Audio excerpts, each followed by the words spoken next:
I sense a trap.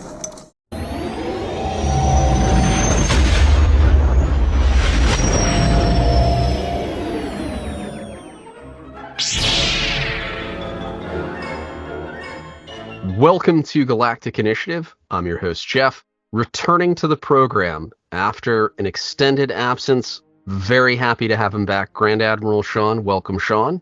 Hello, my friend. In this video, we will discuss Kenobi, episodes 1 and 2.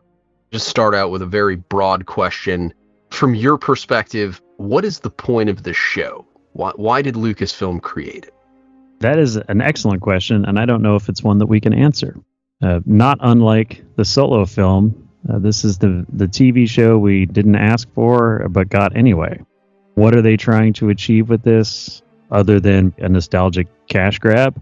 I don't know. We're telling a story about a space of time between two motion pictures that is probably left, or best left, just untouched. So I couldn't tell you what the point. We have some speculation as to why they're doing this, but it's not clear.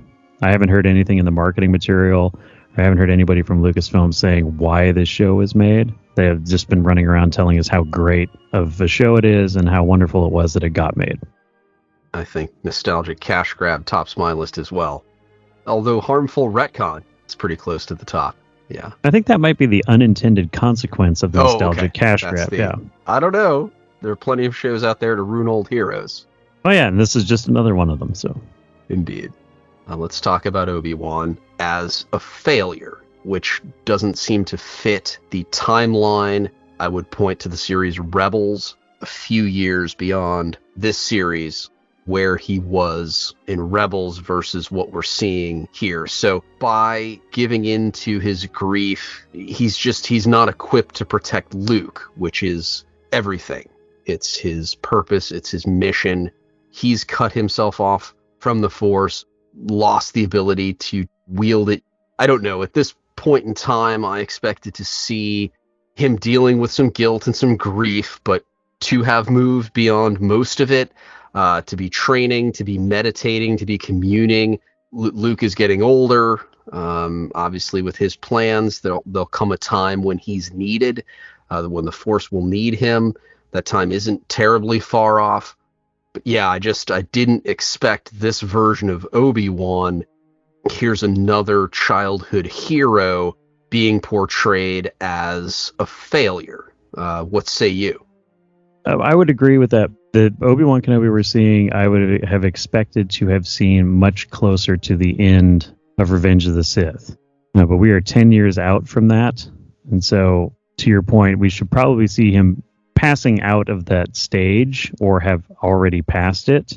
But, I mean, the character and the way he is in the beginning of the series is a believable state for his character based on what he has gone through, but not at this particular time.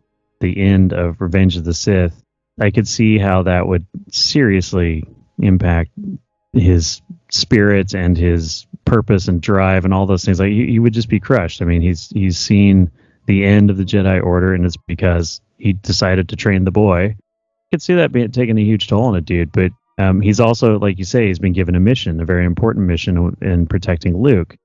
All this, wallowing in self-pity and being the broken man is not conducive to him performing this mission. He should be hanging around the Lars homestead instead of crying in his cave and going down to work at the meatpacking factory. Yeah, so I see maybe second to the fact that he hasn't kept in shape to protect Luke, leaving Luke on Tatooine. I mentioned this several times in videos leading up to Kenobi. Now that I've seen the first 2 episodes, I'm having even more trouble with it. Turns out the leaks for the show are correct. Leaving Luke without protection on Tatooine is, it's unforgivable. It's nonsensical. It's idiotic. In Rebels, we have Obi-Wan confirming that Luke is the chosen one and killing Darth Maul to protect him. But he's ready to head off planet and leave Luke unprotected despite the presence of Inquisitors on Tatooine. He's literally witnessed an Inquisitor threaten Owen Lar's entire family, and that includes Luke, and he was willing to leave the planet, leave Luke without protection. It's true. I mean, if they had written this show correctly, if you really wanted to bring the Inquisitors in, and if you really wanted to do that whole thing, you could have swapped the scenario, started with the kidnapping, and come back to Tatooine, and then have the Inquisitors follow, because now they know there's Jedi on the planet, right? That would make better sense, and it would also be less of mission abandonment by Obi-Wan, because the way it's written now and the way that it was presented to us, the danger to Luke is extremely high at the moment that he leaves. Bail's calling him, and then Bail shows up at his house, and Bail's all up in his business and telling him, you got to do this. Then he just caves and bails. It doesn't work with the universe or the moment or whatever that we've set up in this show. And there's a lot of things like that, and I'm sure we'll get to them in our airing of the grievances here, but it doesn't make sense, and it makes even less sense the way the show is written. You said he bails. That's a great pun, by the way. Oh. he literally bails. He bails for bail. He's conned by a Jawa. He's bullied by a foreman. He's yet to make contact with Qui-Gon 10 years on. He walks into a trap, takes verbal abuse from Owen Lars, ignores a Jedi survivor in need. Now, to protect Luke and maintain his anonymity, to keep safe the Chosen One, yes, he would be limited in the help that he might offer or extend, but he would certainly have advice. But I know that the writer is going out of his way to show Obi-Wan as a broken man, but I really struggle with an Obi-Wan Kenobi who would ignore a Jedi survivor in need. Even if it's a matter of, here are some credits, here's a disguise, you need to get to Anchorhead, or you need to get to Mos Espa, something. And of course, to really drive the point home, then the show is going to have the Jedi subsequently murdered. It just doesn't feel right. I mean, that's just not Obi-Wan. I'm sorry. That's not the character that I know. It's not the man that I know. What do you think? Well, I would totally agree with that. I mean, of all the things that he does here at the beginning of this, the show, it's the denial of another Jedi is a huge sin for me, as for the character. Especially, you look at the end of Revenge of the Sith, and they're trying to preserve the Jedi by changing the beacon signal so people don't return to Coruscant, and he and Yoda are talking about still fighting the Sith the best they can with what they have, and yeah, it's a little close to home. It's a little close to his mission there with Luke, but he's still another Jedi. You would think initially what I was hoping is that he was acting that way because he was making sure that it wasn't a trap. Obi-Wan, living out in the desert, hiding out, trying not to get anybody up in Luke's business, is playing this game, and then it turns out he's not actually playing a game. He's actually denying this Jedi, and it's very like so many of these reimaginings of these characters that we know and love, from the original trilogy and the prequels. It's not written the way we understand these characters. It's not written in character for the character's personality or their moral compass or their belief system or whatever. And it's off-putting, and it makes you really kind of not think about, Obi-Wan Kenobi as the one that we used to know. It's a lot like Luke Skywalker in the sequels, right? And we had to come up with a different name for him to try and square that circle in our minds of like, this is not the Luke that I know, and this is turning out to probably not be the Ben that we know either. Yeah, I could say contradictions abound. He won't help this Jedi, yet he lives in a cave without a security system, and in the cave are items that could definitely out him as a Jedi, including a communicator with a direct line to Bail Organa. So if that were discovered, it would out not only Obi-Wan, it would out Bail as well, and things could go very wrong. I would chalk this up to writing. I mean, there's plenty of blame to go around, but I feel like these points come from the script, and no amount of directing or post-production could really fix them. At least the first two episodes were heavily edited based on some skips and plot holes and things. But anyway, he can't keep track of a 10-year-old girl. He can't convince her of things. We've talked already. He's not training. He's not coping. He's not learning.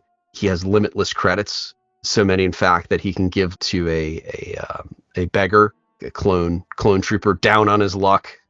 So anything that I didn't mention that stood out for you? Oh, I guess one more thing I should say: not knowing that Vader is alive or Anakin's alive. That's another. If the folks on Tatooine in the far outer rim disconnected from the core and only cognizant of developments in the core as it affects them, if they know about Inquisitors, if a random saloon in a backwater settlement on a backwater world, if they know who the Inquisitors are, 10 years removed from Revenge of the Sith, it seems unlikely that Obi-Wan would not know about Vader. A feeling, a sense through the Force, or even a news broadcast. I don't know. It seems unlikely to me that he wouldn't know that Anakin is still alive. So anyway, is there anything I missed on my list or anything there? Well, yeah, talking about the whole Anakin Vader situation, any mention of Vader, and Vader would have been on the news for sure. Yeah, he should know. He should know that he's alive and that he's Vader. And the Inquisitors are all over the news. Again, this is probably something that should have happened a while back. 10 years is a long time.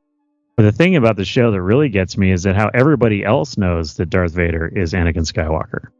That's, to me, even internally in the Empire and even for the Inquisitors, the secrets that the Sith keep and the games that they play, I don't think that Reva and the others would know necessarily that Vader is Anakin Skywalker. Maybe if you were one of the few people that actually witnessed him slaughtering younglings down at the temple, maybe you might be able to put that together. But this open thing amongst the Inquisitors, that to me doesn't feels more not right than Obi-Wan not knowing that Anakin's not dead.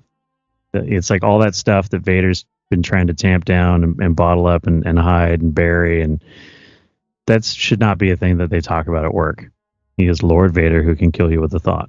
But you see, we start to get into a very strange or awkward thing with Force users, right? Because Force users can sense one another. I mean, we saw that in the original trilogy, So there's the presence thing, right? It's a presence I haven't felt since, and all that kind of stuff. So we had talked a little bit off mic about how the Sith work and how they enforce loyalty and obedience. But in the show, everybody's just like, hey, whatever. And then third sister or whatever, she's totally all about it. And we'll talk about her problems in a minute.